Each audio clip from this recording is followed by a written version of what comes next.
Eating a little bit of popcorn.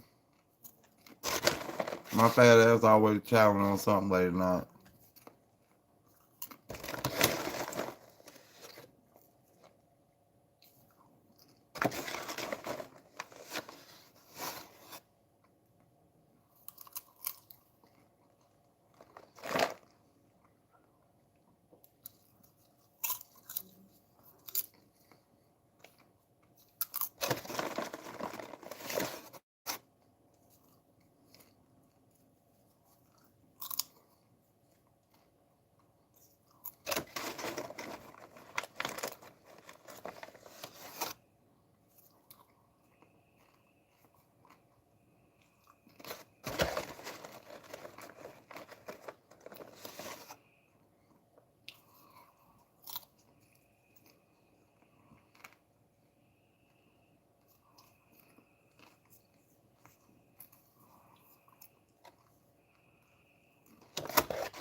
What's up, bro?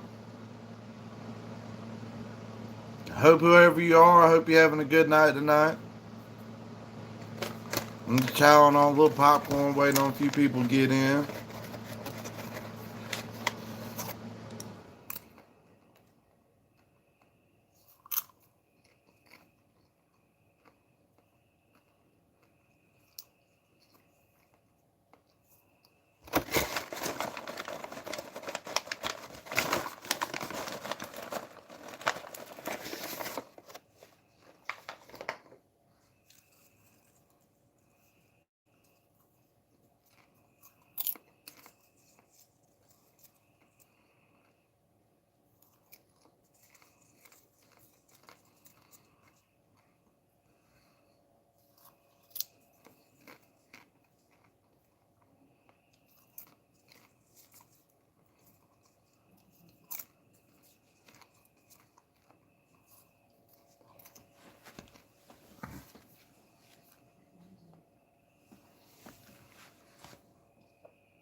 Hopefully some people show up on this live stream.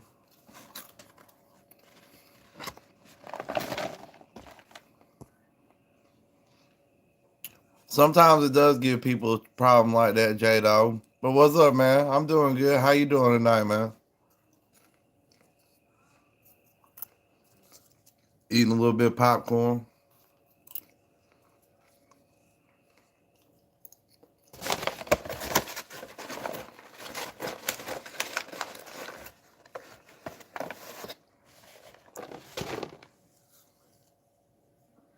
What's up, House? How you doing tonight, bro?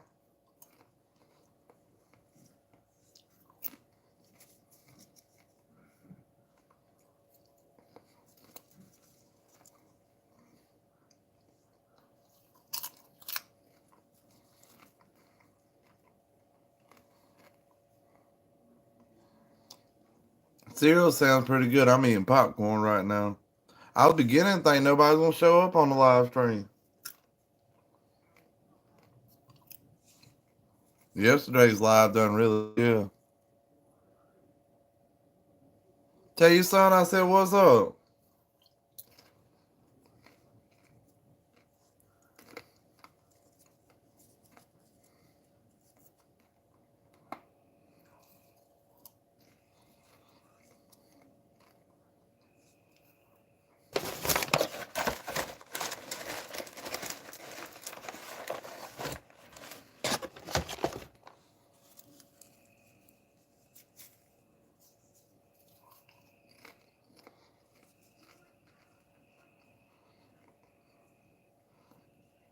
It's crazy to think so many gun people are late night people too, like me.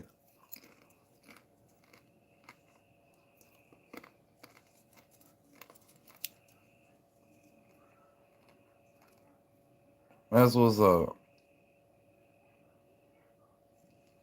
I ain't see any either. I was telling my girlfriend I got a spook going out there feeding blue. She laughed at me.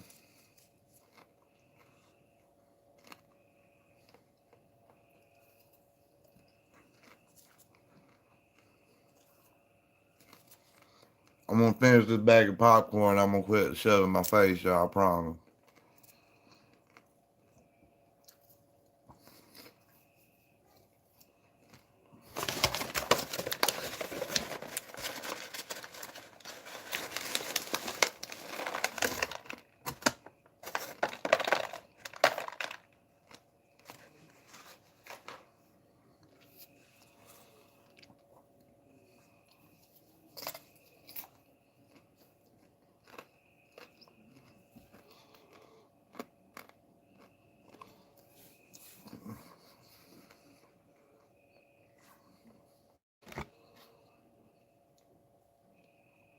Popcorn sounds good after pizza. If I ate pizza, I wouldn't even want no popcorn. But I love pizza.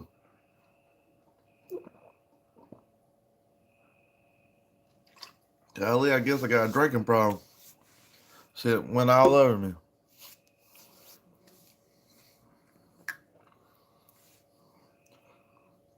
I love pizza, but I can't.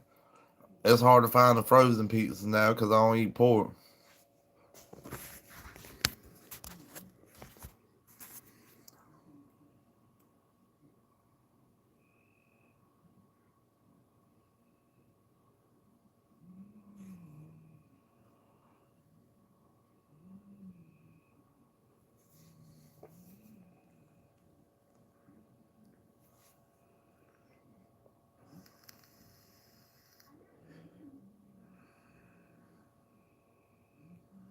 Hey, it happens sometimes. It does make you feel bad. But at least it's good to know, J Dog, that you still got a conscience. You hit a small animal and you still feel bad about that. That's a good thing.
That reminds me of a time me and my girlfriend was going to Tennessee.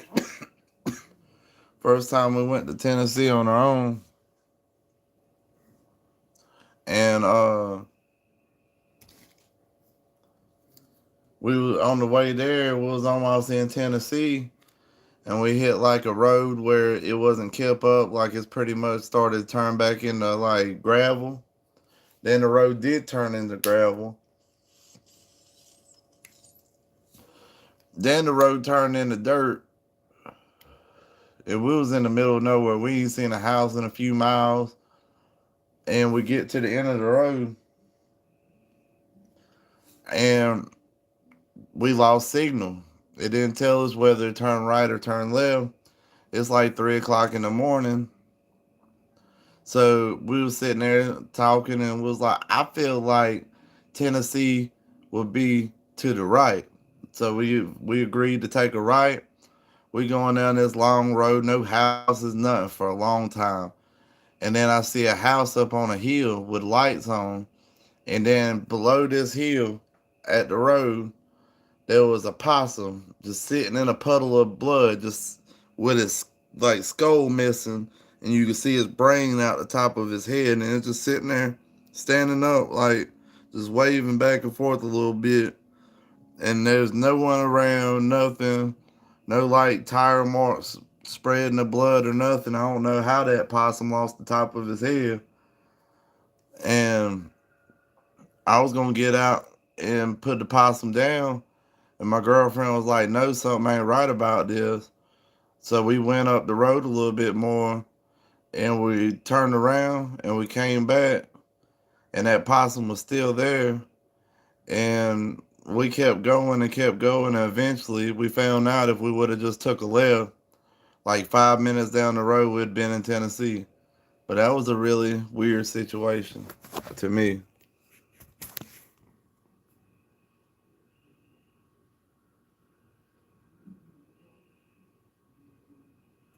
That's a good possibility.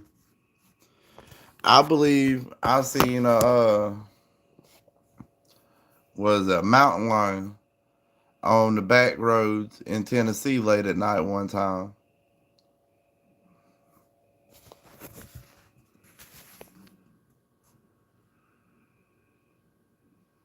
It could have been a skinwalker.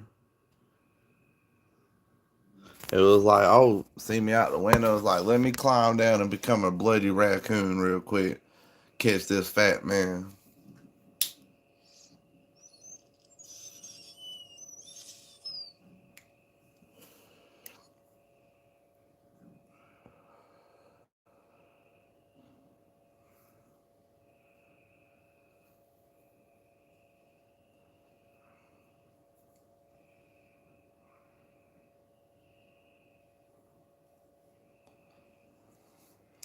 That sucker, I was going down this back road and it just was in the middle of the road and just sat there and looked at me and then kept walking.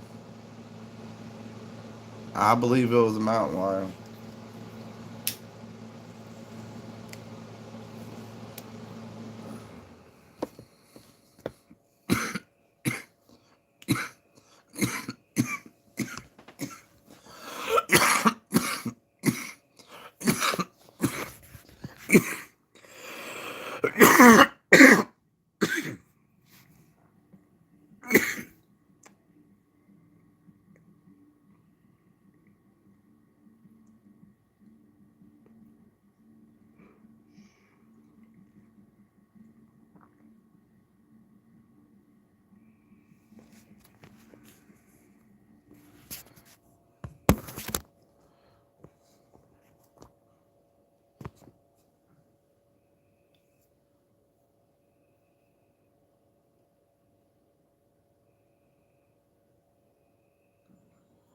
Who you think would win in a fight?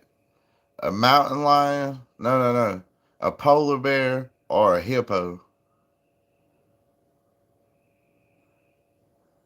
That'd be a damn good fight, y'all.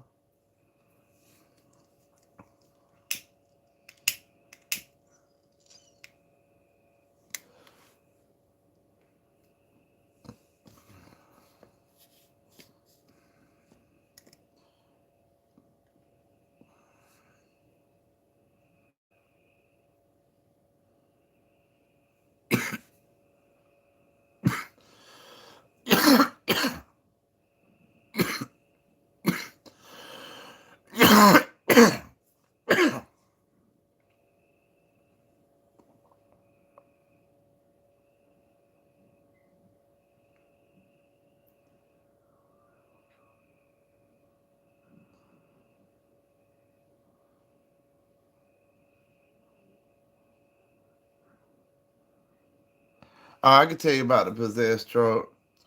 The possessed truck, I don't know if it was really possessed or not, but that sucker, the lights would cut on its own sometimes. Like it would only be like in the morning time. Like I could ride it all day, cut it off, the lights wouldn't come on it. But I'd get up in the morning time to like just wake up, sit on the porch, and the lights would be on that truck. And all I had to do was crank it up and cut the truck back off, and the lights would cut off. That was a pretty good truck. I should have never got rid of it. Good little playing truck.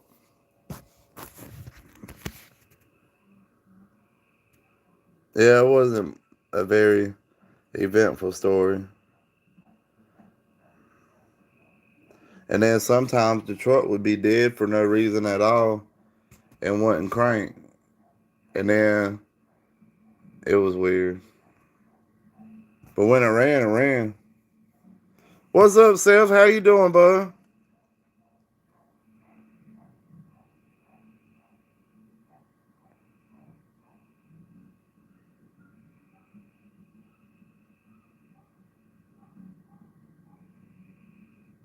Yeah, we've had a bear run out in front of us.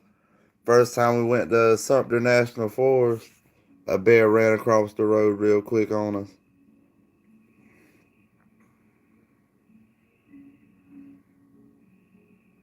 Hell with that. My girlfriend, she don't mess with bears either. You doing all right tonight, Seth? And we was out at camping out in the national forest, and I came across a bear. Was long story short, I just woke up and I was trying to wake up, so I was walking around this trail, and the way the trail went from where we was camping took this side trail to the left, and this trail would loop around and come to like the main trail that would go back to where we're camping at. So when I hit the end of that side trail to come back on the main trail, I had a little like a stick I was using to walk with and stuff, like a little just a little stick off the ground. And I looked over at that bear. Well, I looked over and to me, it looked like a dog rolling a log over and eating something up under this log. And I was like, that's a weird looking dog. That sucker is huge. And then all of a sudden, the dog turned around and stood up like quickly. And I was like, oh shit, that's a bear. It like took a few seconds after it stood up to realize it was a bear. Cause it like, I guess I wasn't expecting to see a bear, even though I was in bear country, which is kind of stupid. But I seen him, and I was like, oh, and I was like talking to him, like, hey, buddy, you don't want to eat me. You know, you just want to continue doing what you're doing. And I'm walking backwards the whole time, and I left my 45 in the tent. I just had my little backup 38 special, which I don't think it would have done much but piss him off, and he licked his wounds later on after eating me. But I had my 38 out with a hammer cock and a stick in the other hand, like, hey, you don't want to eat me, and I'm trying to smack the ground to make a noise, you know, try to startle them to get them to go away. And when I was smacking the ground, it wasn't making no noise. So I was slowly, as I was walking backwards, walking a little bit to the left so I could start smacking the trees. And he wasn't startled by me smacking the trees. It was making pretty good sound. I was like hollering, hey, hey, you know, trying to get him to go off, and he wasn't doing it. And he was walking the same speed as I was walking backwards, you know, and just looking at me. He probably done that for a good little while. Probably about, I don't know. In my mind, it was a long time, but could have been like 20 feet, 20 yards, something like that. And he slowly like turned around, like he started walking, and while he was walking behind me, he just like started going slow. Then he stopped. He looked at me for a minute as I was walking backwards. He walked kind of like to the side a little bit, looked at me, and then he turned around and started walking. He looked back at me one more time and just kept walking the way he was going, just slowly. And that was the closest encounter I had with a bear.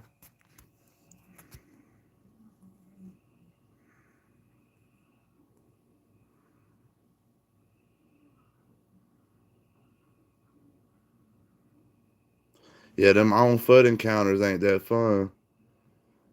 Get your heart pumping. What's up, Texas? Texas. What's up, Texas? What's up, Rodney? How y'all doing tonight? Hope y'all doing all right.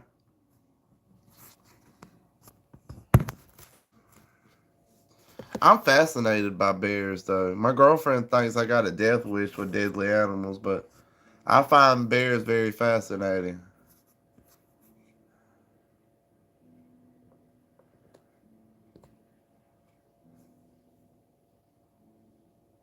I'm doing good, man. I'm doing good. Just enjoying the night.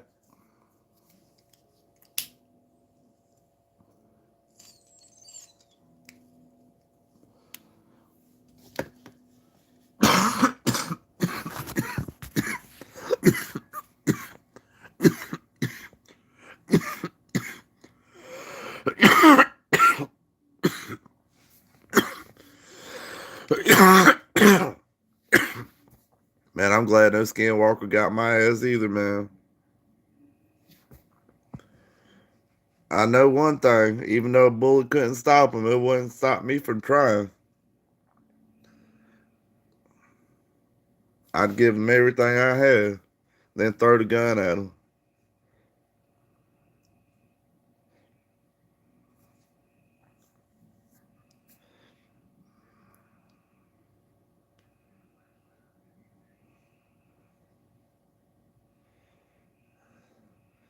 Yeah, it seems like a wolf. If you come across a wolf, J Dog, a wolf only wants one thing, and a wolf is rarely by itself, like pretty much never by themselves. And they hunt in packs. Wolves are smart, so like where you see one wolf, there's like probably 6, 7, 10, 20 wolves that you ain't seeing, and you're in a bad situation at that point. That's one of them situations where I believe like a Glock would come in handy in like 9 millimeter or a high capacity 22, but really a Glock in 9 millimeter would be a perfect like normal hiking gun for like where there's wolves and coyotes and stuff like that. That'd be the perfect gun for that. And wild dogs, because you want that ammo capacity. A 9 millimeter, it hits good enough, and it's you can get a high capacity in a gun like Glocks. You can get a 20 round mag for some of these guns, and it don't really extend longer than you would think it would. And then you could couple that with a 30 round mag maybe in your bag or in your pocket, and 50 rounds against a pack of wolves might get you through a bad situation.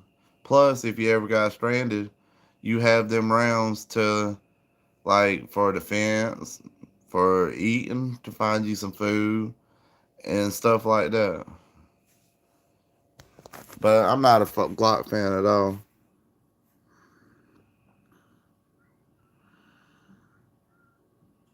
I think when I bought that drum on the M4 Texas, I think I paid like maybe $60. That was a long time ago. But the thing is broke now. It's more or less a prop, man. Hey, baby. Ain't you looking beautiful? You watching Golden Girls? Not tonight. Thank you for being a friend. And a card attached will say Lost husband.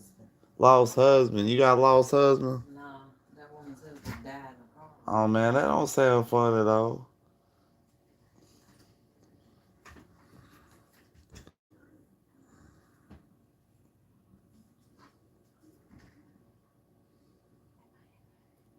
Huh? I ain't ready. No, you good, baby. Smoke your cigarettes. You just didn't want to go out all the way outside. Um, okay, baby. But yeah, that drum mag don't work no more, y'all. I just use it for props. Was I spitting? You said now I'm spitting?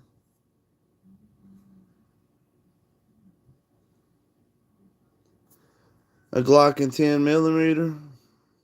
Well, 10 millimeter stop something like a bear, and the rounds are very expensive from what I hear. I ain't never priced them. 9 millimeters real cheap, and I'm pretty sure it wouldn't take too many 9 millimeters to take down wolf. Probably one, maybe two, or at least enough. One or two rounds would be enough to deter a wolf. Like, oh shit, man, I'm shot. I'm gonna get the fuck up out of here. You know, and like, well, there's no such thing as overkill though. If you got a 10 millimeter and you can afford to just shoot 20 wolves, well, it's not like you're gonna run in 20 wolves every day either. So just do what you want. If you feel comfortable with 10 millimeter, carry 10 millimeter. What's up, average gun nut? How you doing tonight, bud? What's up, spooky deer? How you doing tonight, bud? Y'all having a good night?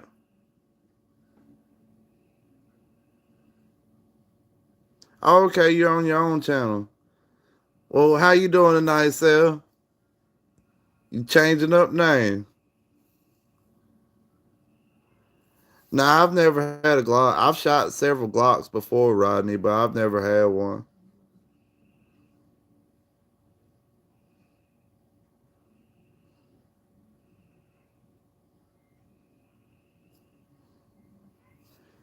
I don't know. Depends on how far you are, man.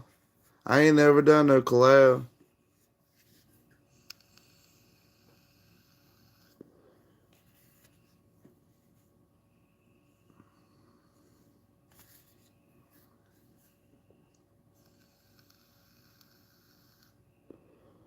A 9 millimeter Glock dropped a goose. I'm not goose, a moose. Golly, what's wrong with my reading today? 9 millimeter Glock dropped a moose. Was it one shot or was it like a mag dump? Like police scared because the man got a knife kind of mag dump. I got it.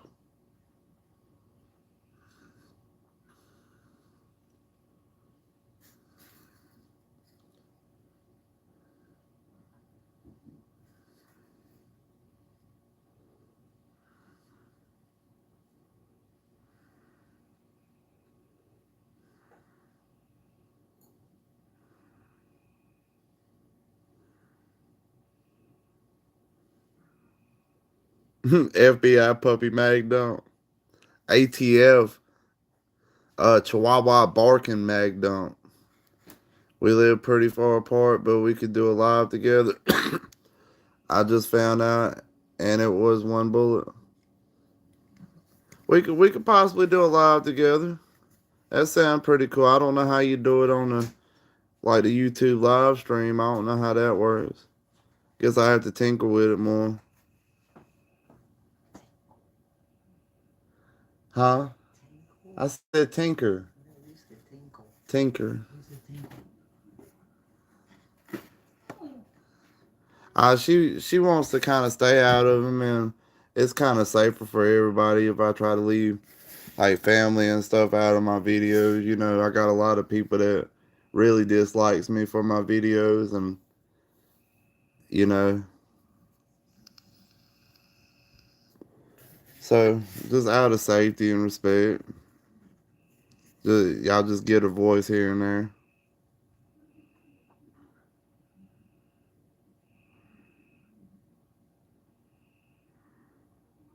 All right, sounds good, man.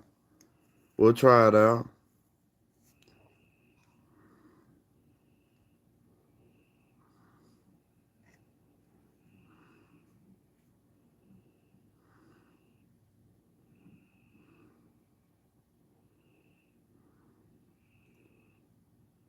What's up, Crystal? How you doing, bud? Yeah, you right. Like I wouldn't shoot a moose just one time. If I was gonna shoot a moose and a moose was close enough to think it was gonna wipe me off the census report for next year, like I'm gonna just like shoot the moose with every fucking thing I got. I'm gonna stand my ground now. I'm probably gonna run and shoot the same time. Probably fall too. And I'm gonna be like, holy shit, moose! Pa-da-da-da-da-da-da-da-da-da. And I'm gonna bust my ass. And y'all probably find me dead because I done tripped over a root and hit my head on a rock, Oh, thank you. But I wouldn't want to encounter a moose, a hippo, a polar bear. Um, I don't think an African lion would give a fuck about a person either. Anything else you think would be really bad to encounter? Well, elephants are nice if you nice. And I think I'm a good enough person the elephant wouldn't fuck me up. But elephants are vindictive. Y'all see that thing where that lady did something to them elephants? And them elephants, like, I guess, killed her. And then went back to her village during her funeral and, like, destroyed her body, destroyed her whole village, went to her farm, destroyed her house, and killed all her livestock. Now that's a spiteful ass herd of elephants. Like whatever she did, I pray to the Lord I never do to an elephant. But elephants are vindictive, y'all.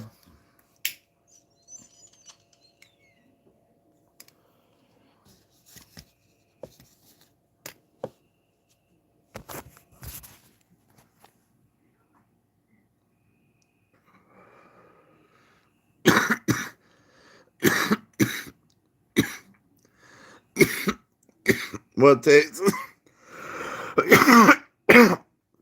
I think if I'm shooting at a moose, the moose is gonna be charging at me. And if the moose is charging at me, just by natural reaction, I've never trained for a moose charge. So I think I would like try to get away from the moose by trying to stop the moose at the same time. Or either mag dump a good many rounds in and then turn around and run. Because sometimes, you ain't training for something, you going off what feels natural.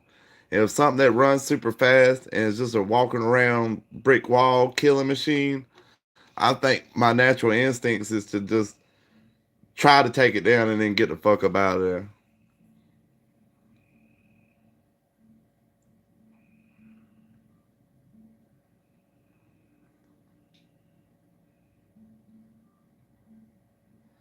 Well, that's a good idea. Get up out there with a snowmobile.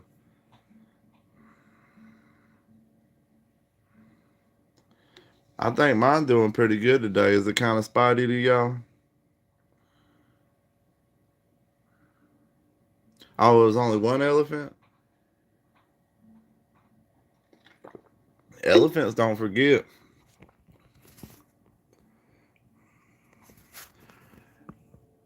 I think we about got enough people on there. I came up with two ideas to talk about. Some I found crazy or interesting.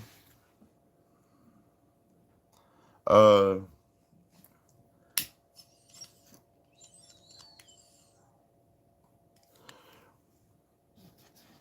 One was in Michigan. They made a law where it's a felony, like you can get prison time and get fined $10,000 for misgendering people.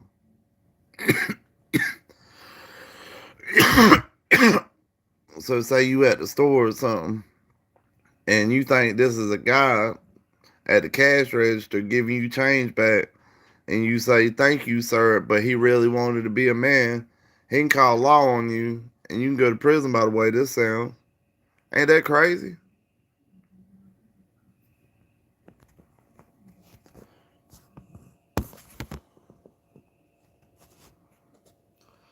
Michigan beginning to be its own country. Like it's like mini Canada.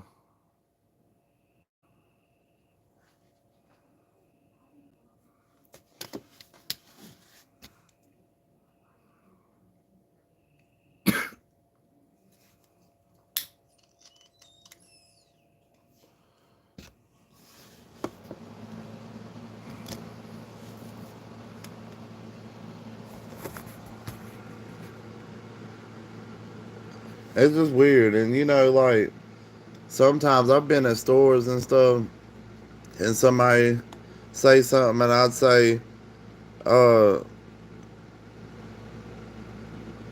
somebody would say like something to me and I'll say like, "Thank you, ma'am," and they clearly dressing like a man and wanting to be a man and just not thinking about it, you know. And I'm sure that's disrespectful to them, but like, I guess if you have that kind of change, you should be expected for people to say stuff that you should have a thick hide. I guess that's what I should say.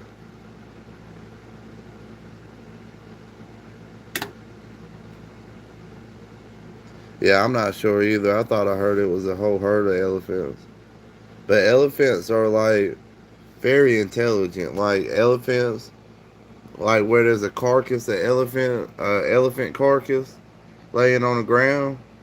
Like when the elephants could not have went by that carcass for years, if one of their like herd elephants that was with them that passed, every time they go by it, it could be years apart. They'll spend time and days, and they'll be in mourning for several days while they're there. They'll smell all over the bones, pick up the bones. They'll sleep beside the bones, and they're clearly mourning. And then they'll eventually get up and leave, and they'll still be in mourning for a period of time afterwards. Like elephants apparently have a heart, you know?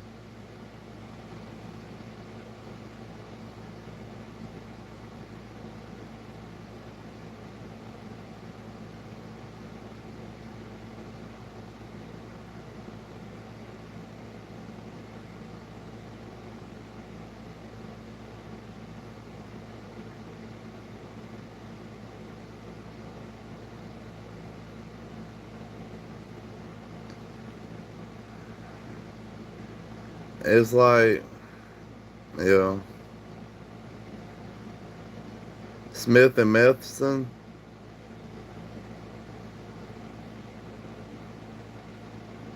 What's the Smith and Matheson?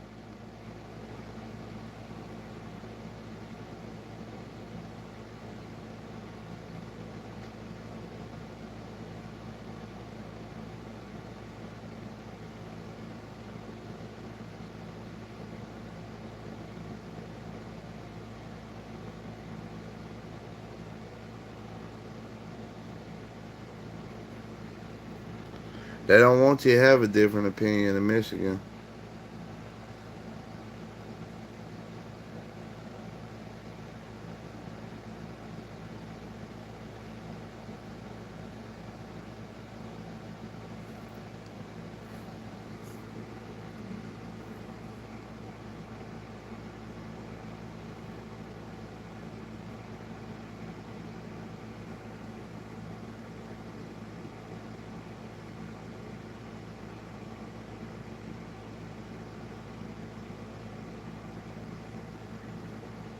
Home built by Mr. Melson himself.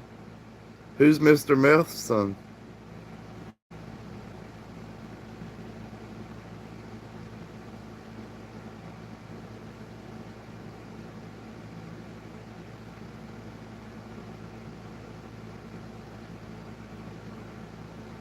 John Downing? Y'all confusing me. Y'all got some kind of inside joke going?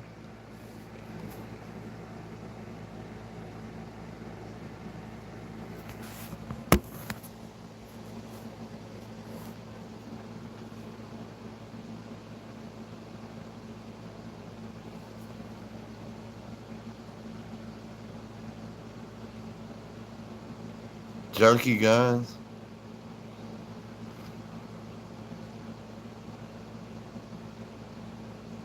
What you mean, like the ones where they done boogered it up and sawed it off? Are you talking about like on gun memes or curse gun images?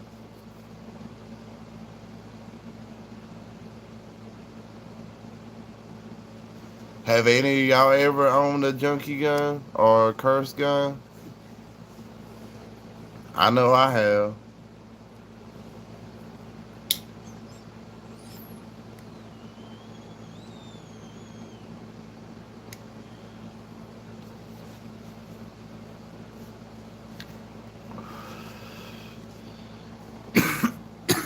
That's the part about the gun community. We've all pretty much have had curse guns.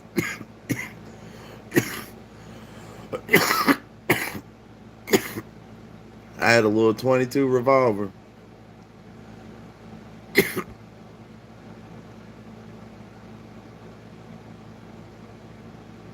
Oh man, I had one worse than that. I had a 40 that was like a Smith and Wesson 40 with like the hammer and stuff. And somebody had put a nail because it done missed the piece where you supposed to take the pin out to take the slide off, like one of them older Smith and Wessons, a full steel one. And somebody put a nail in there. No, it was the somebody put a piece of nail in the side, and then somebody had a full length nail with the end that was like the sharp end clipped off for the guide rod, for the spring, and the thing shot wonderfully. Never could find a magazine for it, but it shot one round at a time wonderfully. And the handles were cracked and wrapped with duct tape to keep them together.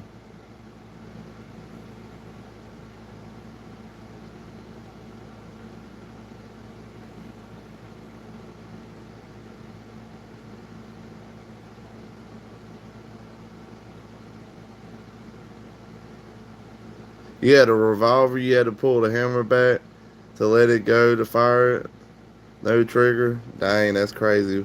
Was it designed like that? There's some old single action revolvers that people designed it where you just had to cock the hammer back every time to fire it just to be able to fan it real quick. But I had a little 38 special that you had to cock the hammer back and turn the cylinder at the same time until the timing locked in to fire every time. It was kind of similar, but you had to turn the cylinder and the hammer at the same time to shoot it. I also had a little H&R, like I think it was like I can't remember what model it was, a 969 or a 696. That parts just kept falling off of this sucker, and it kept working. That was a damn good gun. It had a camo handle on it. Got stolen from me.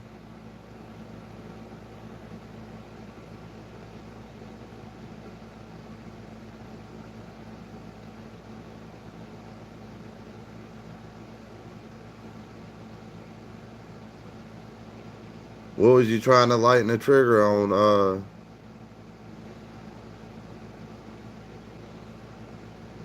What's up? Jesus is king. You right, bud. How you doing tonight?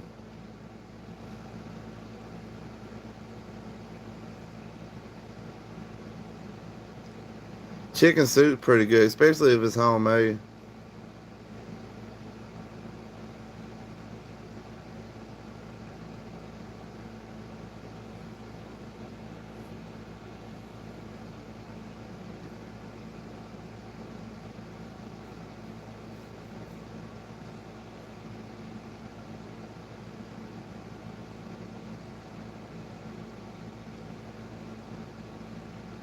Pork rinds and peach tea. I don't eat pork. Never did care for pork rinds when I did eat pork though. Everybody else I know likes it.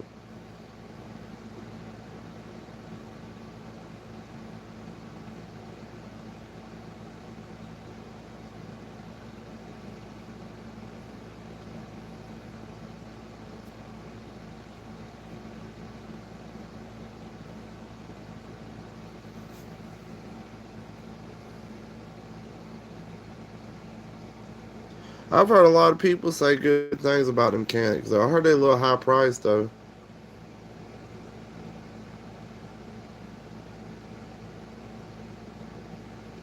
Yeah, I don't eat bacon at all. At all. Don't even touch bacon. Don't touch pork.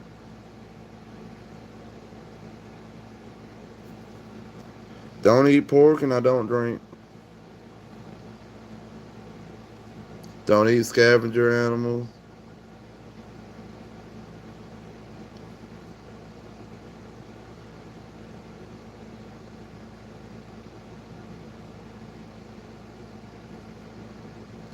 I prefer. Well, if I prefer if I'm gonna keep something like a pocket pistol, I want to have a safety on it. Unless if it's like this Beretta where it has a heavy first trigger and then it's light after that. It still has a safety, but I'll put it on if I pulled the trigger and like shot at something. I'd put the safety back on and put it back up. Uh, that heavy trigger pull acts like a revolver. Then I like revolvers, and then I like 1911s.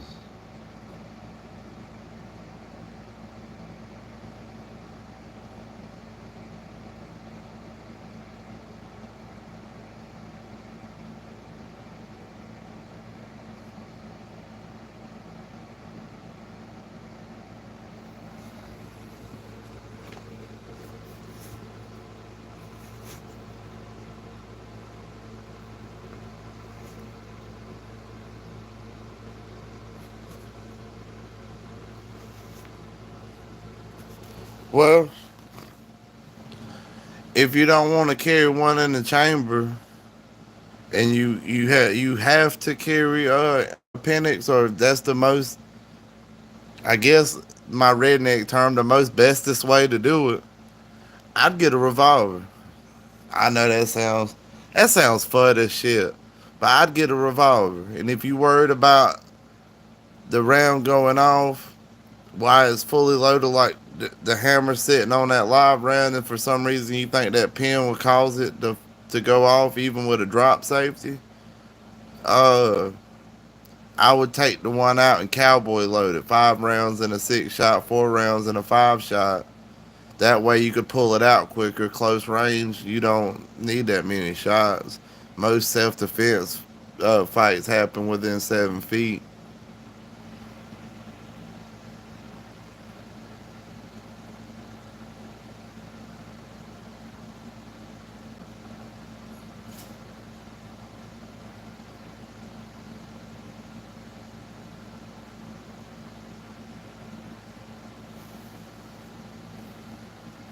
But yeah, if I was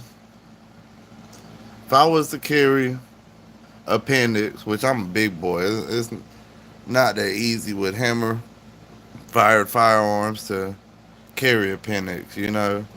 I would definitely carry, if felt like it was gonna go off and hit my jump, and I ain't trusted. I definitely carry a revolver with just one cylinder out and have it sitting on an empty cylinder, because you just pull out and shoot and you're ready. Golly, we dropped a lot of viewers just now.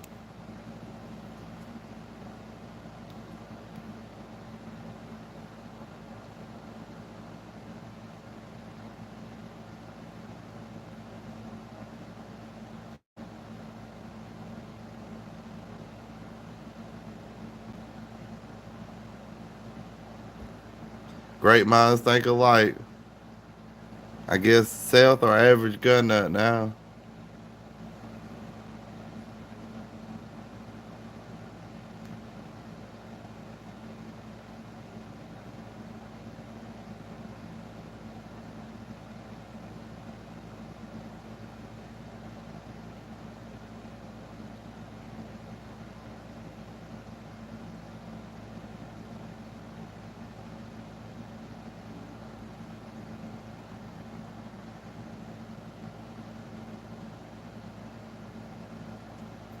Yeah, I wouldn't trust the Sig.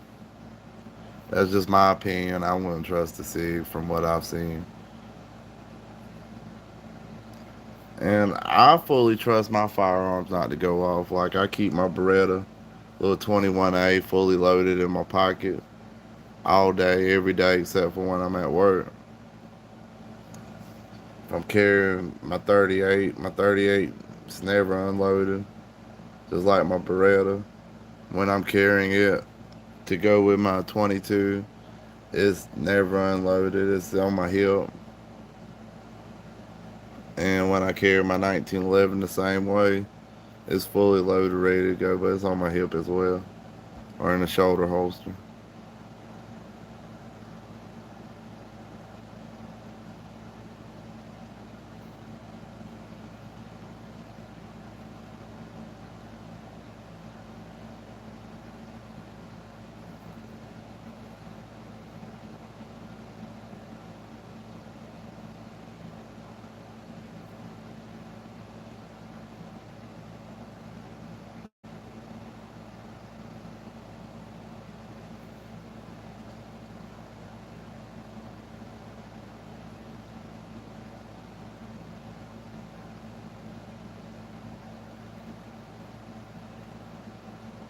I've shot a SIG, but I don't.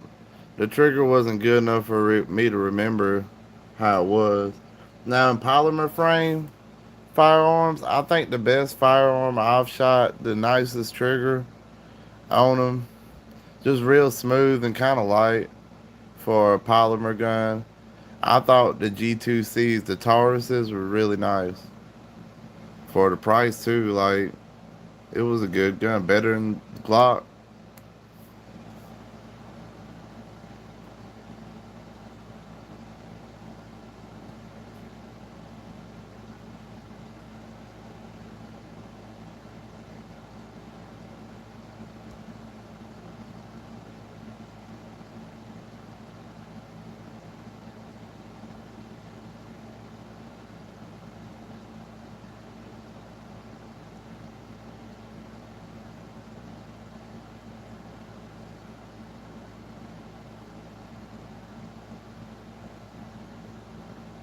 Oh, you somebody was hitting the hammer, and the Sig was the only one that went on.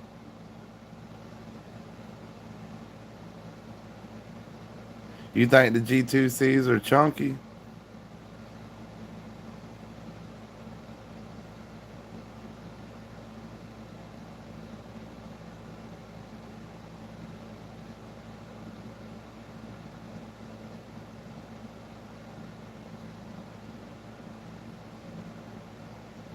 Yeah.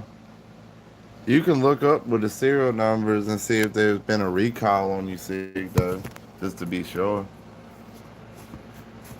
But I don't know. I guess it's just me. Like, if I was in shopping for a new car and there was a new car that was known to just spontaneously combust, I wouldn't want that new car. Then I seen a video where a guy actually had a video where he was doing a shooting competition, and he actually was on video, then holstered the SIG in his holster, and then put his hands up, to get ready for the beep, and it went off and hit him in his leg.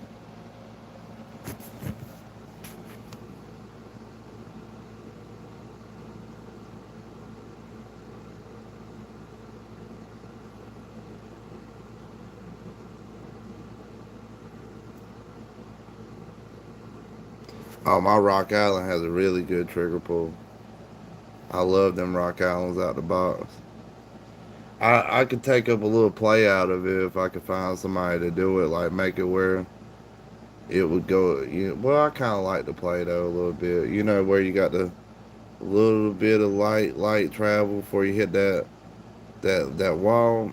I just would like to start off at the wall, but really I'd rather do that for a target gun.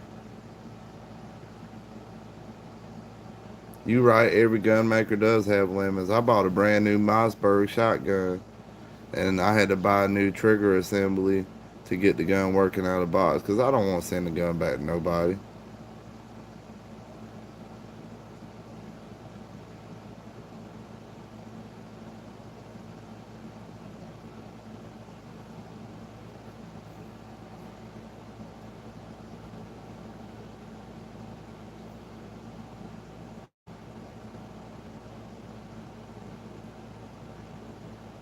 Yeah, that can be dangerous.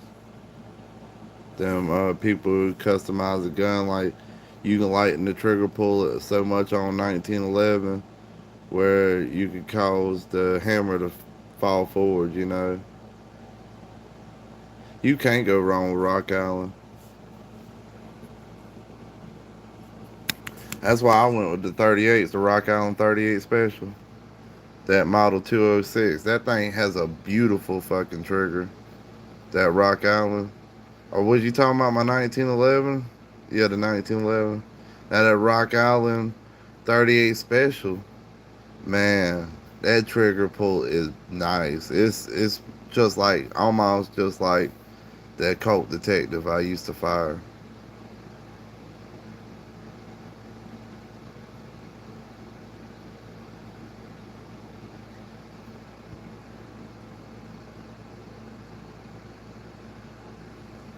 I had a Rock Allen 1911. It was an officer model, and the safety didn't want to click in. It'd click off, but it didn't want to click in. And then if I had, like, if I topped it off, like, put one in the chamber and then topped the magazine off, it didn't want to fire that second round. The mag was, like, too stiff. But I've had several other Rock Island 1911s didn't have no problem out the full size.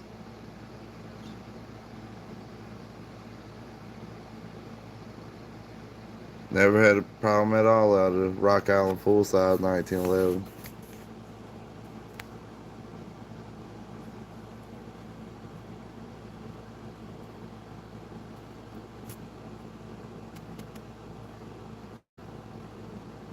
Oh, you get a 1911 and you take it out and you shoot that sucker, maybe get you 100 rounds.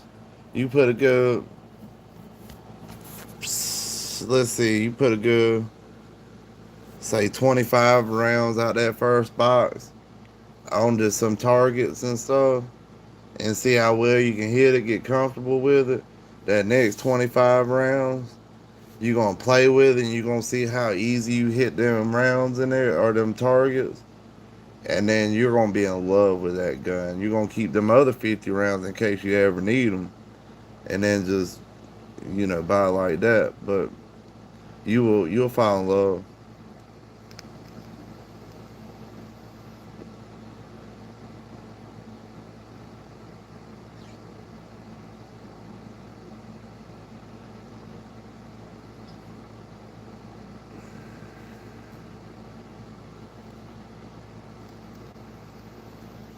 What's up, Ross? How you doing, bud? You doing all right tonight?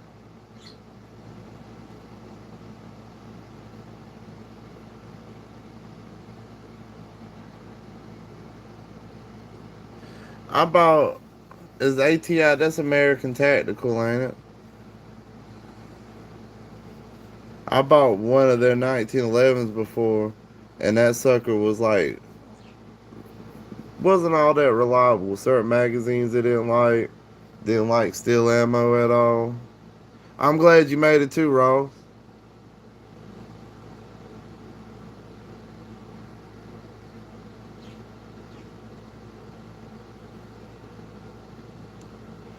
Yeah, 1911 trigger is nice. I just ain't found nothing quite like it. It's really like, in my opinion, better than a really nice single action pull on a really good revolver.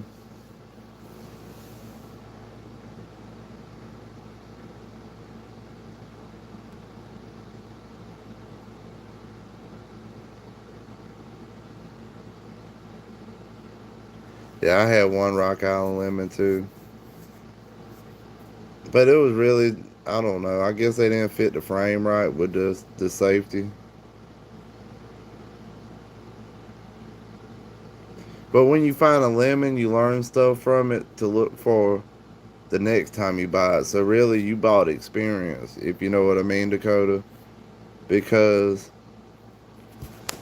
you got that experience cheap. Next time you might be going to buy a higher 1911 or more expensive 1911, and whatever it was a lemon, you probably can catch most of them by looking at it this time, that lemon, and you will be looking more carefully at your next 1911, like I do with revolvers and 1911s now. I look very carefully at all firearms, brand new or used. And also, that's one reason I don't like box chain firearms, because you're looking at the gun on the wall and then they get you a brand new one in plastic. And a lot of the times, they kind of rush you and stuff. A lot of people in there and out there buying it. So you don't really get a chance to look at the one that's brand new. And then you out the door and you don't know if you got something good or not.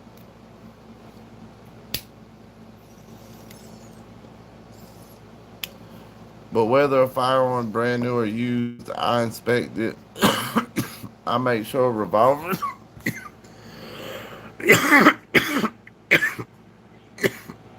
I make sure the timing's good. I make sure if I get a 1911, I make sure the slide fits well. with the frame, that the safety goes on, it clicks in solid, it clicks off solid, and everything like that. Make sure the mag locks back, or the slide locks back on the empty mag.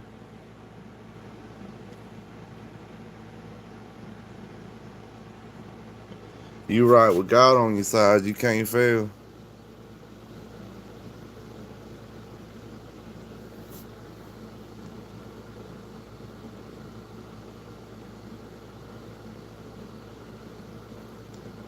You shooting some metal ducks at 1 a.m.?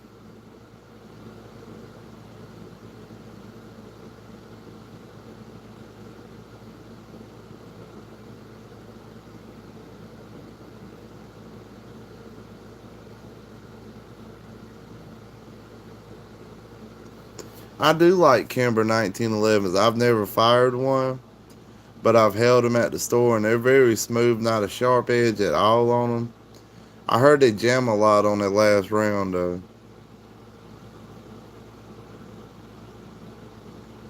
and on the first round. Or is it just the first round? I can't remember, but I heard they have jamming issues.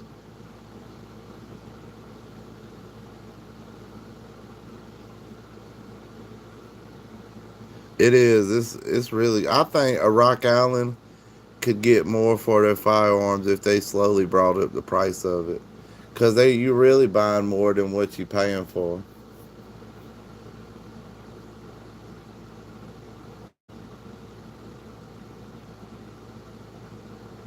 I think they are, but they really, I think you're paying more for the finish.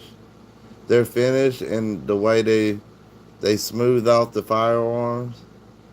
It's really nice. Just like that's the reason I like the Kimber the Kimber Dasas, the little revolvers, because they got a real crisp trigger too, and single action or double action.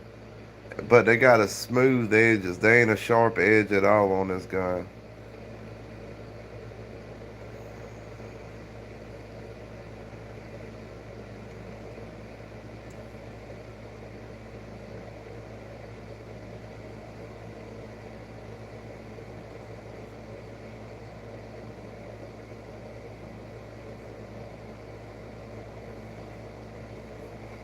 Metal ducks at 1 a.m.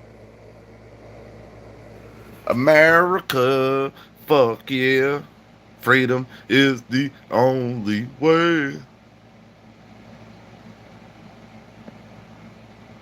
I think so too. I think Rock Island is really high quality.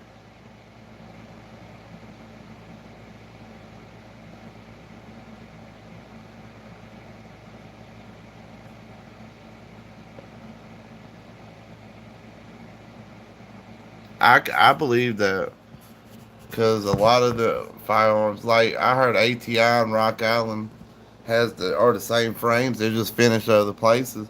But then again, you gotta think with a 1911, you gotta have them slides fitting with the frame just right, or it ain't gonna do right. Then you gotta have a good polished feed ramp. That's another thing I look for in the 1911, and the flat mainspring housing instead of the curved one. I like that flat one. It feels better in my hand. And I don't know, I just like the way it just lines up in my hand. Everything's perfect like that. I don't want nothing hitting the little back part of my hand right here, you know? I'll be right back.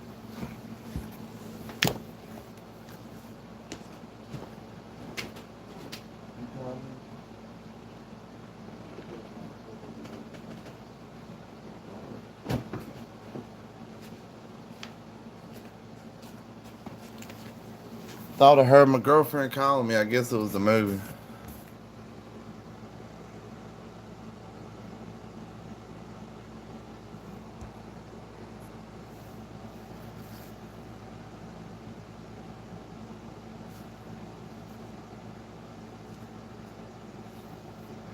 I like Rock Island Armory. Hit the blick of freedom. Now my girlfriend. I thought my girlfriend was calling me. I guess it was that lady talking on her movie. That would be badass if they came out with a 2011.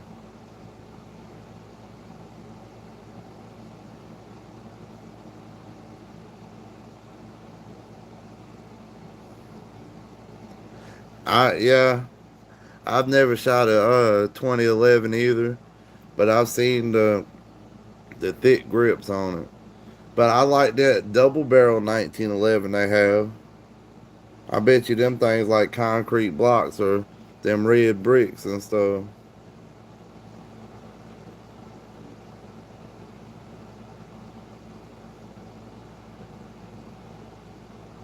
It was a skinwalker. It might be. It might be a skinwalker.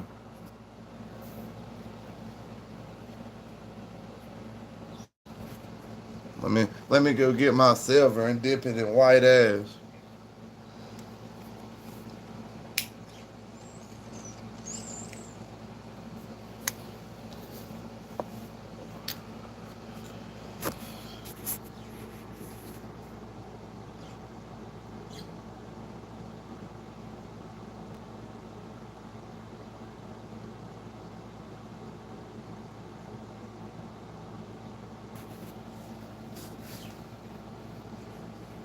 It look like it'd be a little bit thicker though. That's the main reason I don't like Berettas and stuff. Like I guess my hand ain't huge. So like it's like when I put a Beretta in my hand, like a full size is like that much hand, and I want to like when I grip a gun, I want to like have the whole gun like manhandle that gun, let that gun know who the boss is, who his daddy is. Sorry, I got carried away, y'all, but like my grandpa taught me when you shoot a gun, you wanna like line this bone up with the gun, like have your hand in it, make sure you don't get slide by it, have it below it. But with like a 1911, you got the beaver tail so you don't hit it. You want to squeeze that gun like you trying to break that motherfucker. And then you want to surprise yourself. You want to squeeze that gun so slowly while you're breathing out and surprise yourself. And you do that enough and it becomes natural. And also, I was raised in 1911 as a one-handed gun. All the reason you need to put two hands on any pistol, really, in my opinion, y'all won't think I'm wrong, is if you close range and you're afraid somebody might take that pistol, you won't keep that gun in close to your body and shoot it, you know?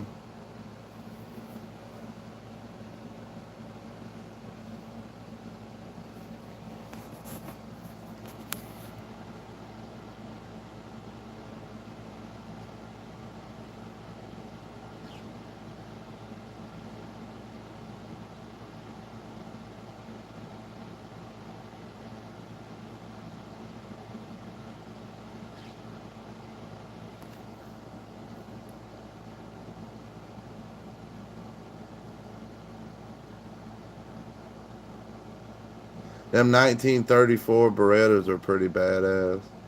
I had a little tiny 22 that was pretty much a 1934 Beretta, but it was downsized. I'm 6 foot,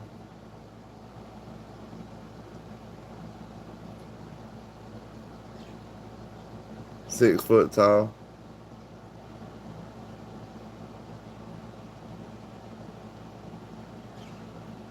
Is the Puma one of them polymer Berettas?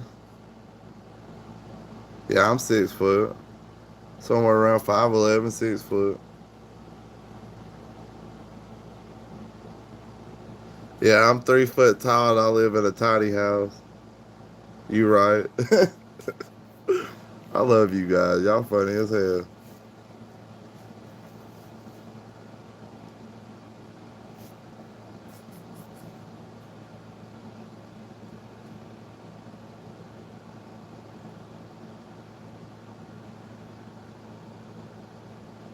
I was still.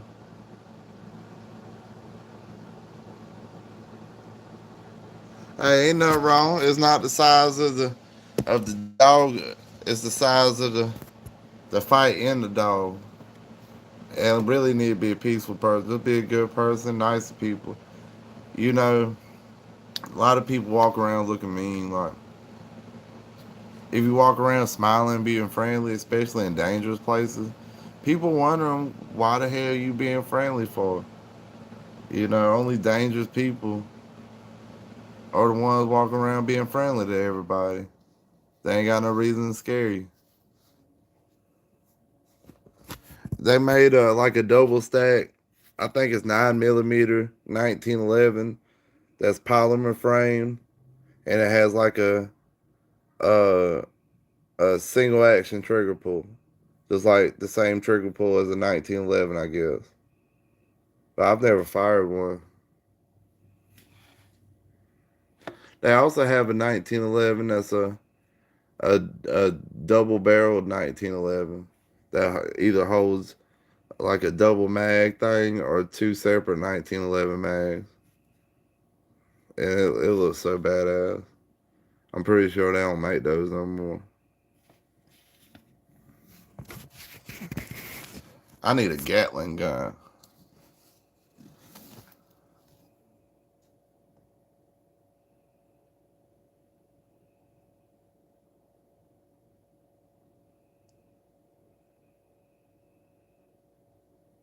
Yeah, well, I can see that. I can see that as a definite, like, if shit hit the fan as a backup to a 1911.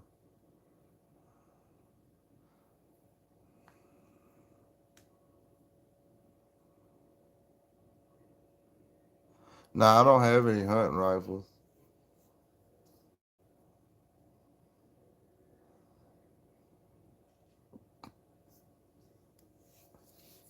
Use the AR-15. Have shot animals with a 7.62 before, like deer and stuff. If I was gonna like get back in the deer hunt, I'd get a Mosin and a gun.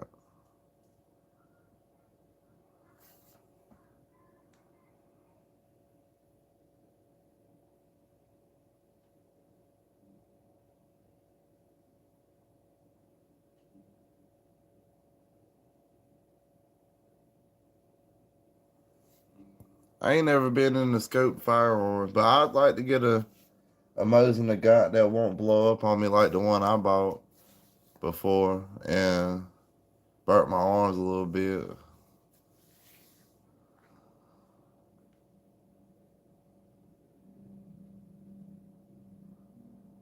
Remington 700.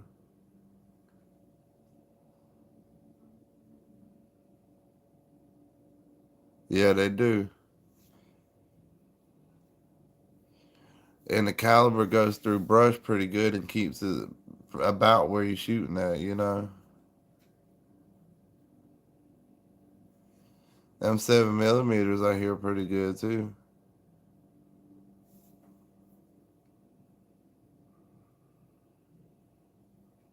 But really out here where I can hunt at, like, you really wouldn't want to use a high caliber. You'd probably just want to use shotgun. It's thick. You ain't gonna see a deer too far off. You probably just want to use a good slug.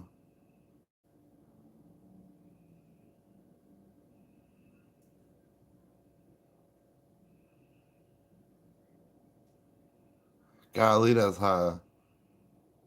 7 millimeters, $10 a shell. Must be a good flat shooting round, or either he reloaded them. You can get a lead kit for a lot of different little rounds, and you can tap and dot with a rubber mallet and stuff, and you can reload your own rounds.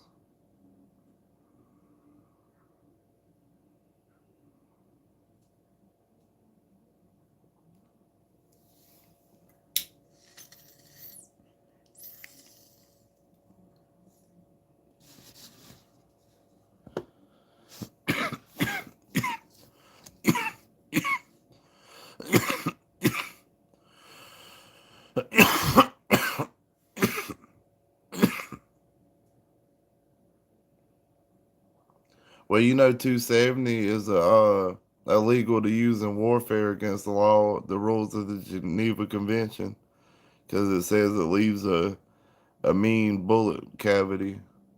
That was what was in the BAR, and I fired a BAR. My grandpa.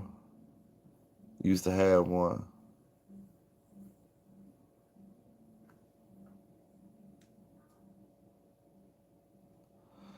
No, it was brand new ammo, J Dog. What it was somebody tried to, I guess, drill and tap for a scope, and I don't know if it just blew the scope off and the person just replaced the wood back on the foregrip part on the top, and it was like right after the chamber. And when I fired it, I looked down and the gun kind of split and the barrels was pretty messed up. And my arms were like, my hair was singed and my hands were red. Like when I fired it, I heard like like a lot of ringing and like wah wah wah like sound, and like I immediately like or I knew what was going on, like something wasn't right. So I looked down because I seen the round hit the dirt and the dirt kicked up. So I was thinking in my mind somehow this round done ricocheted back and hit me. So I'm looking at my body and to see if I've been struck, if I'm bleeding or anything, maybe need medical attention.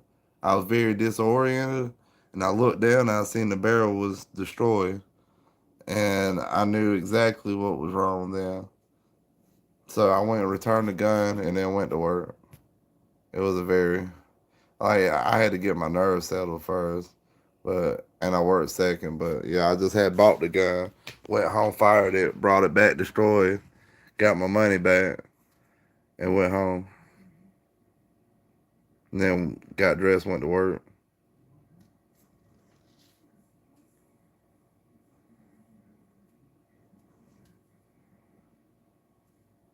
It couldn't have been the gun's fault.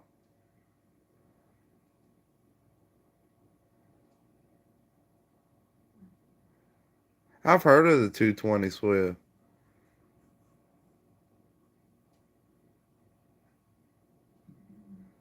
Yeah, you're right. We are the only ones that play by the rules that we know of. We crooked as the rest of them. Really, probably. You can't use hollow points in warfare. But really, just saying like they trying to be cheap. If you think about it, you follow by that rule, you just saving money.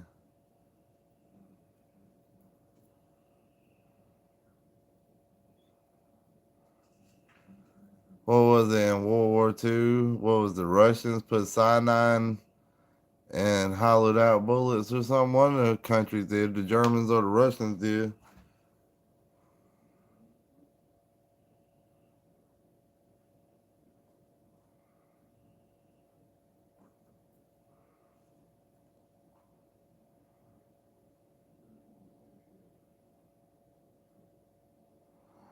Oh, the guy at the pawn shop, he gave me my money back. He seemed like he was mad because it seemed like he knew the guy personally that sold the gun to him, and he seemed like he was pretty mad at the guy, and he was very apologetic. And I've done several dealings with him before.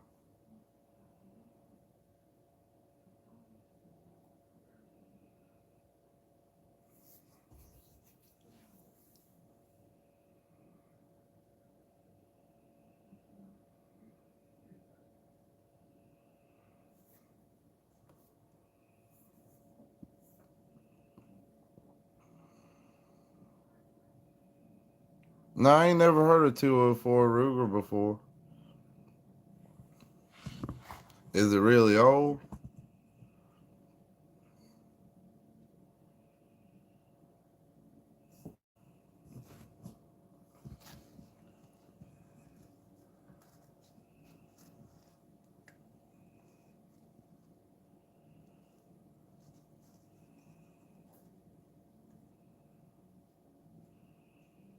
Oh, so it ain't that old.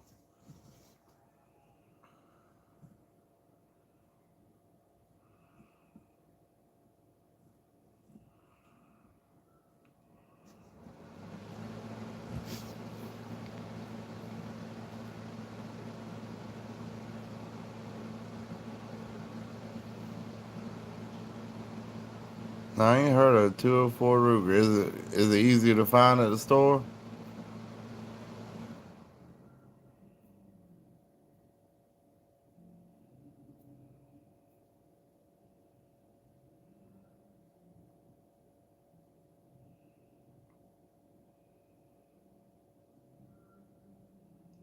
Yeah, it don't make sense at all. Well, the rules that you want to overly hurt and maim people. You know, in some states, hollow points are illegal.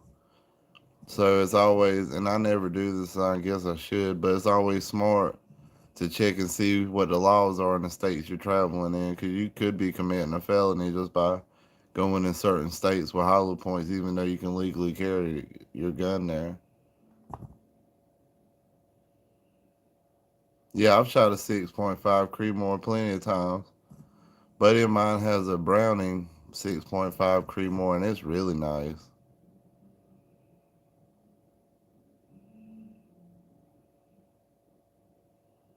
All right, a 338 Razorback round. I'll do that.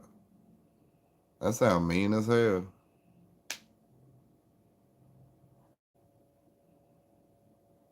Yeah, I've heard of a 4440.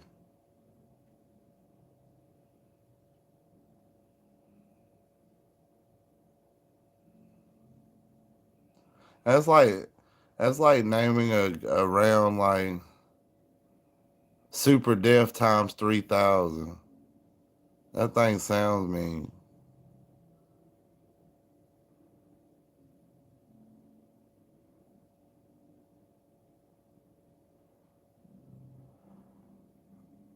Yeah, I've heard of them 4440s, and then they got the 4470s, and then there's another 44. No, the other one that's a 4570, but it is a 4440. I seen a lever gun one time. It was a 38 something. I can't remember, but it was a lever gun.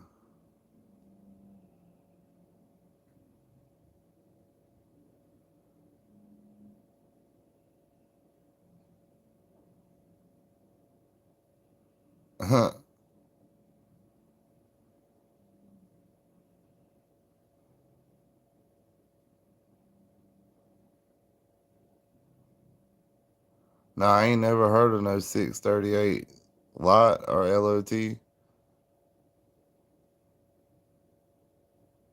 ain't never heard of that one.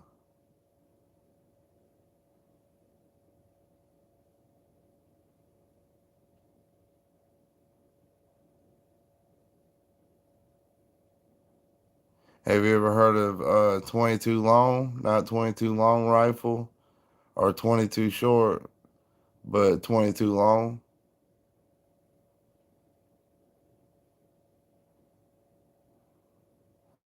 I had a bolt action one time that you could shoot 22 short or 22 long out of, but wouldn't fit 22 long rifle.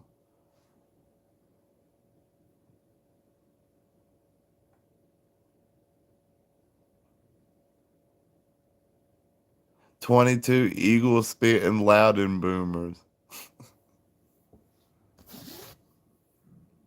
I guess that's a German round there.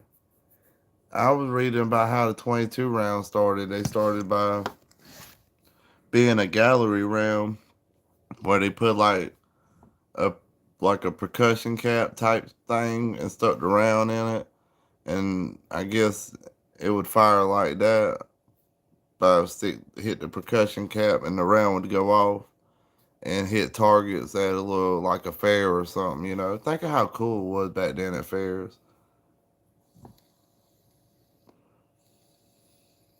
And then they made more case ammo. I guess they developed it over time, made the 22 short and all that. I like 22 Magnum also. They're a little bit more expensive than 22 long rifle. It's not a round you want to shoot all the time. Criminal toast punch.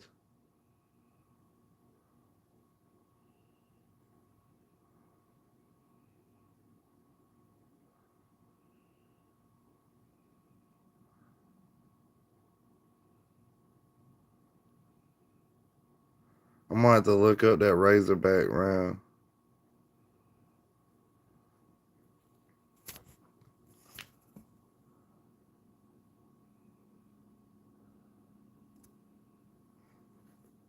Y'all talking about cinnamon toast crunch and stuff. I'm getting hungry. My fat ass. I just ate popcorn too. I ain't heard of the 766 either.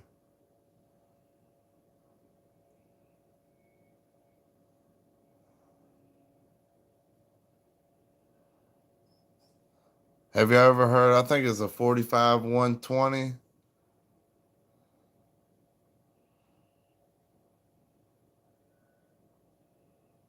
It's like a 45-70 round, but it's a little longer and has more gunpowder in it.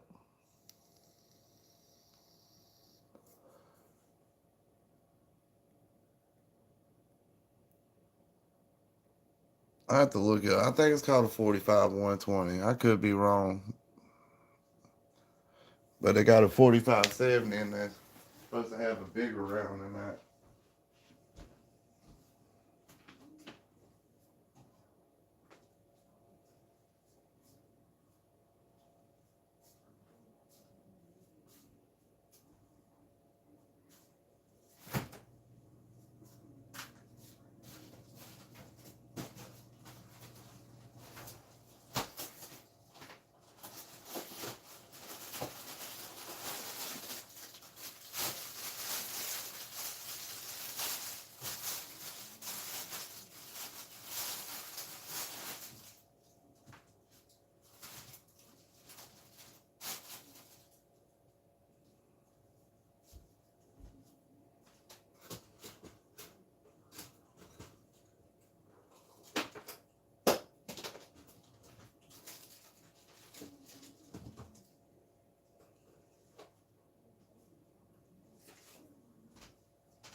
I ain't heard of the 30-06 round. Yeah, I like the 30-06 round. I had a 30-06 before.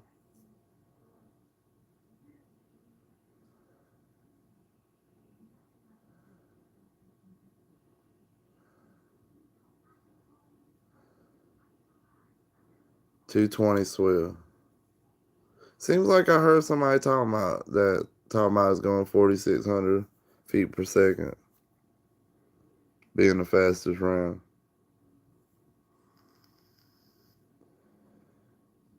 I could be wrong on how the 120 part. I'm about to look it up. I seen a video a long time ago, a guy shooting one, and he was comparing it to the 45-70. What was I going to talk about?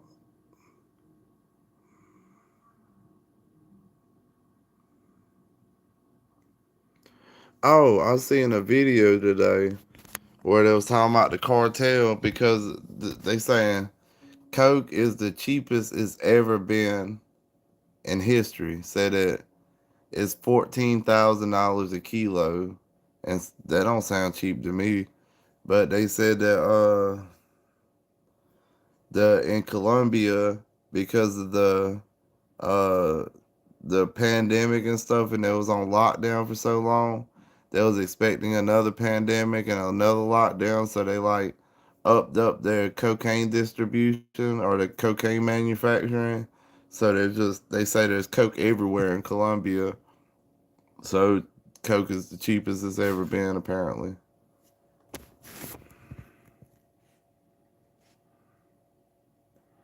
I don't think I've ever heard of it before, but it sounds familiar.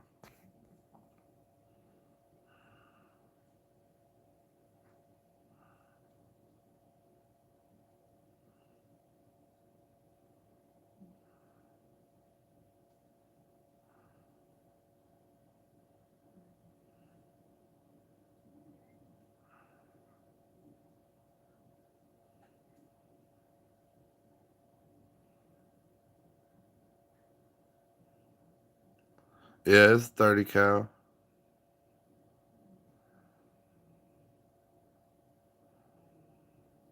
Is that the elephant gun? Oh, that's the 600 nitro. I've watched a lot of Kentucky Ballistic stuff. I like him.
Oh, hold on, y'all. My waffles.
Sorry, y'all. I was making some waffles.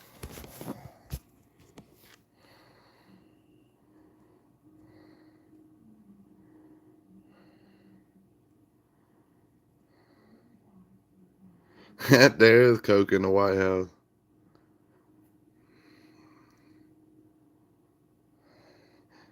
He has to shooting all them heavy guns all the time.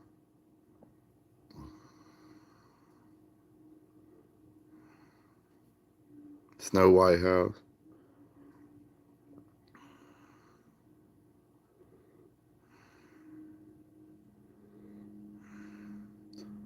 I ain't never seen a 4 gauge, but I've heard of them. I've shot an 8 gauge. What's up, Mont? How you doing tonight, bud?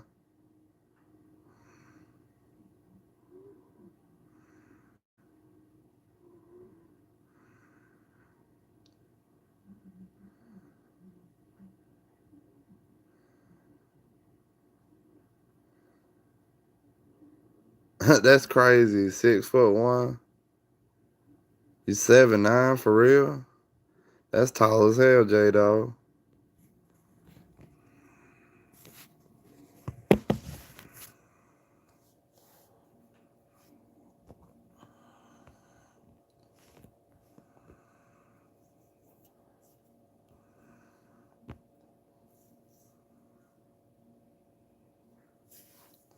Well, y'all, it's getting late here in a few minutes. I'm gonna hop off of here, but I'm gonna talk to y'all for a few more minutes.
That was I guess that was the original rounds, the 8 gauge. It was my grandfather's, uh, either dad's or grandfather's gun.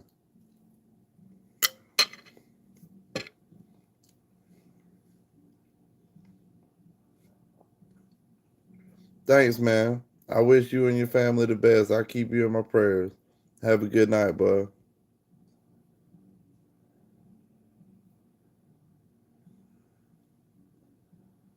Seem like everybody bouncing out tonight. Good night, y'all.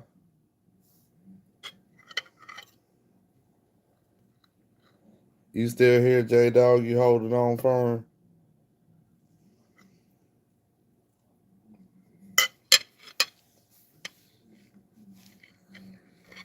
I'm about to get off of here a few minutes myself.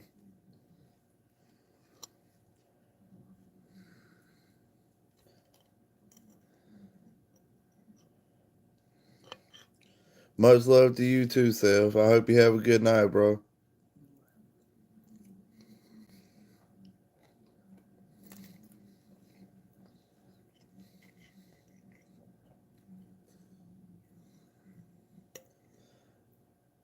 All right.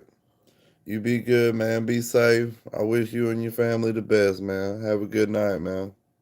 I'm about to follow in behind you not too long.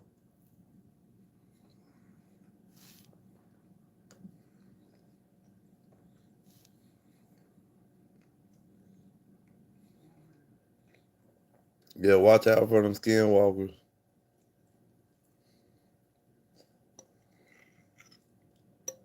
They might steal my waffles.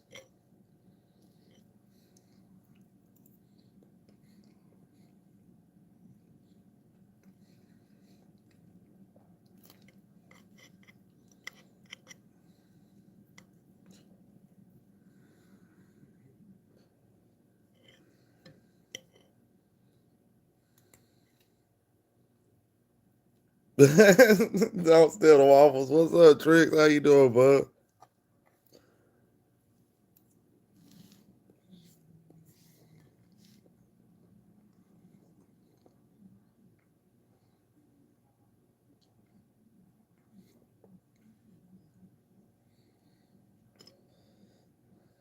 Them Skinwalkers got 2011s with Glock, man. I guess I'm going Skinwalker hunting with a vest on.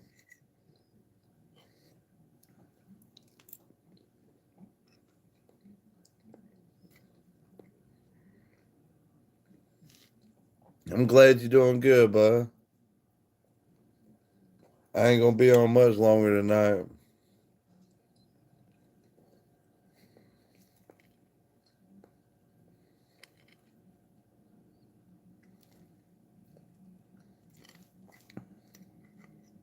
These live streams do pretty good though, y'all. I'm glad y'all like them.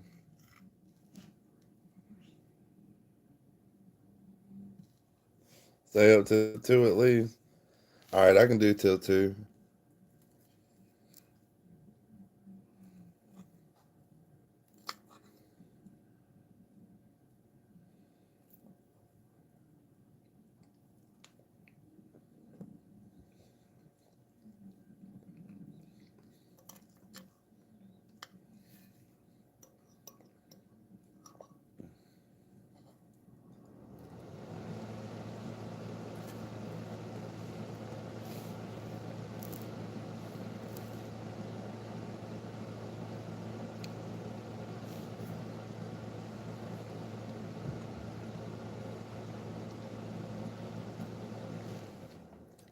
That'd be badass if there is. I used to play a lot of them little like horror games that wasn't really a game, just had like a storyline to it.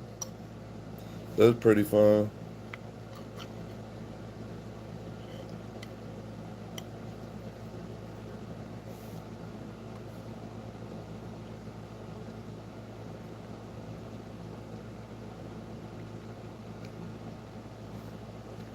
Yeah, I'm a night owl too. I'm surprised so many gun folks are night owls.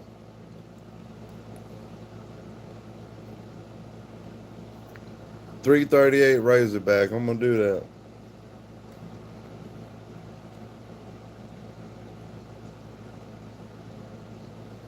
I'm interested in all kind of different calibers. I myself try not to buy a lot of different calibers though, because I don't want to stock up on a lot of different types of ammo. Just try to keep it simple for me.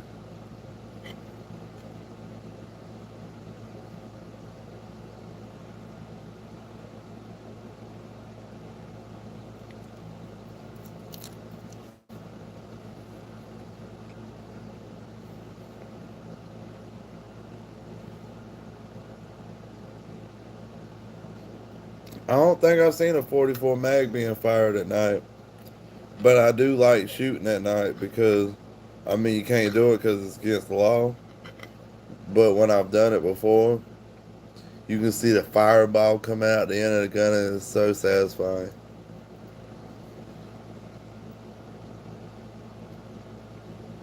That'd be pretty cool. Start a horror gaming stream. Maybe if YouTube ever takes off, because I'm such a busy man here lately. Or maybe after I get fully moved into my new house.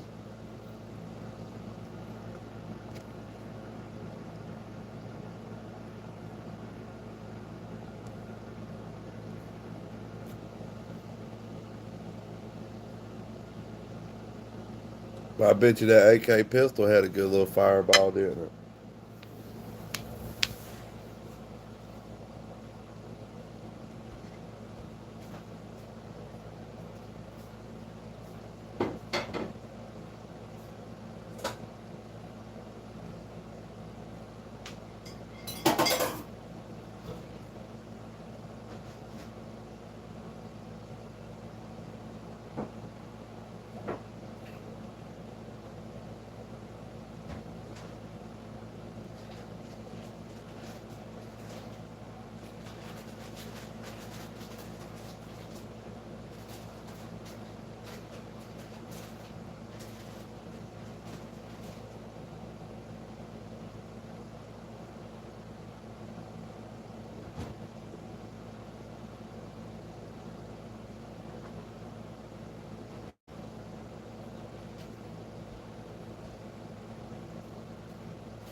Yeah, it is overwhelming, but it is exciting shooting new calibers because you don't know what to expect. I always thought a 44 Magnum was very heavy, like a real snappy guy. Excuse me, but it was very manageable. It just had a light roll to it when you fire it. But now the Bulldog, now that sucker, the snub nose Taurus, that sucker snappy.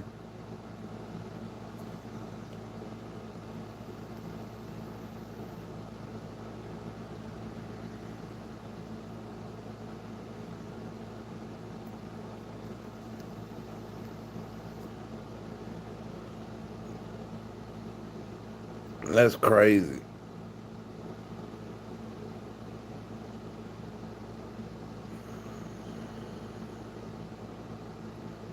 Good night, Dakota. I'm gonna be following behind you for too long. You take it easy too, Tex. I hope y'all have a good night. I probably getting sleepy. Yeah, we're gonna stop off on two.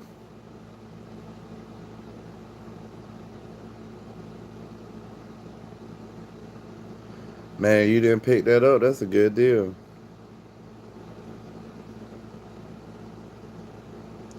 It's an Oreo. This one's pineapple ice. It's actually really good. I don't know why it ain't showing up,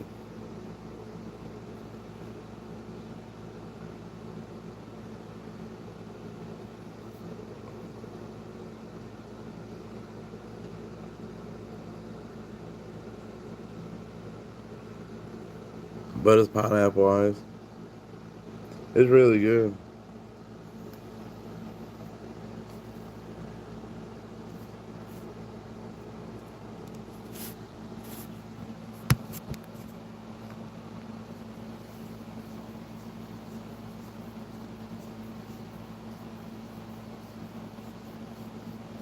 Orange ice. I was thinking about getting orange ice. Mike Tyson has a disposable vape. That's crazy. I like Mike Tyson.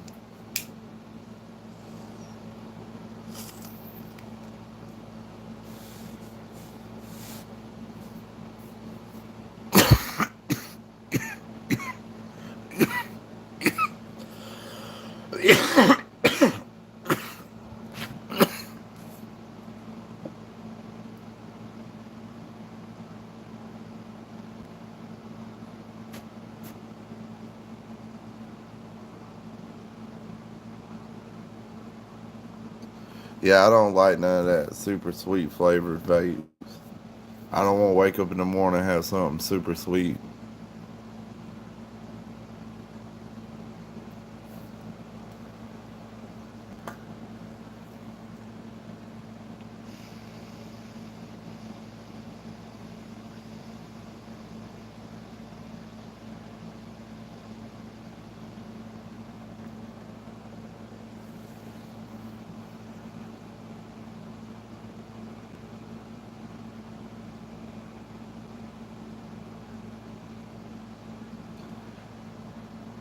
It does. What was it? Your first day back?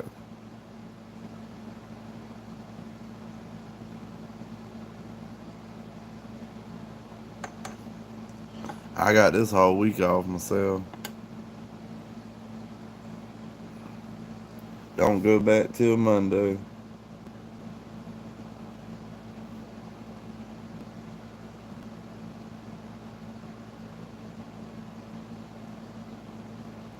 One thing good about being off of work on, I ain't as itchy.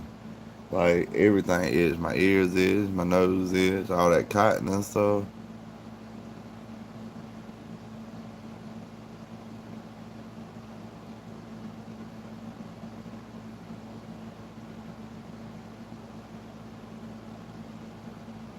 Man, I used to work like that. Had a job where you didn't have no days off and you rotated weekends every 3 or 4 months. You get a weekend off. Then I worked another job where we worked pretty much 6 days a week. and then sometimes we work 7 days a week, so much that we'd pray to just to have that Sunday off. That's some rough working right there.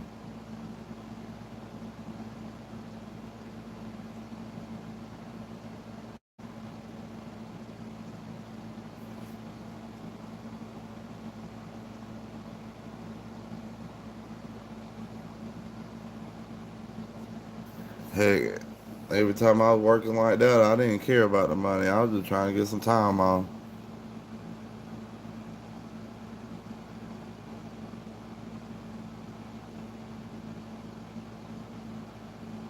Hey, that sounds like a real good night, House.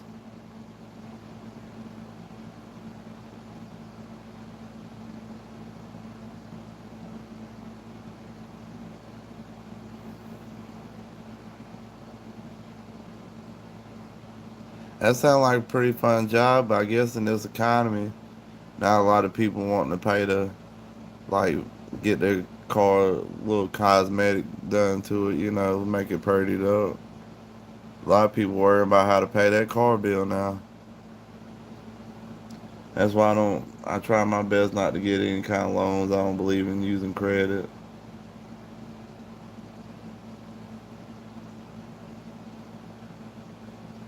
I believe a lot of that keeps you in debt, you know.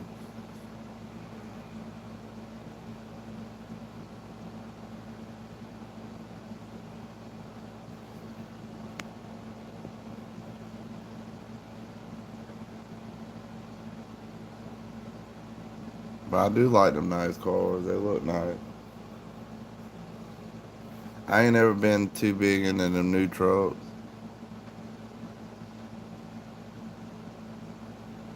I'm the same way. And if I can't pay for it in cash, I don't want it. But if I absolutely gotta have it, if I can't pay it off in a year or two, I just can't afford it. All right, good night, Dakota. I'm gonna get off of here too. I hope y'all had a good live stream. I hope y'all enjoyed this just as much as I did. From here in South Carolina to wherever you are, I wish y'all all the best. Uh, my email is on the description. I forgot to say it tonight. I hope all y'all have a good night. Peace, y'all.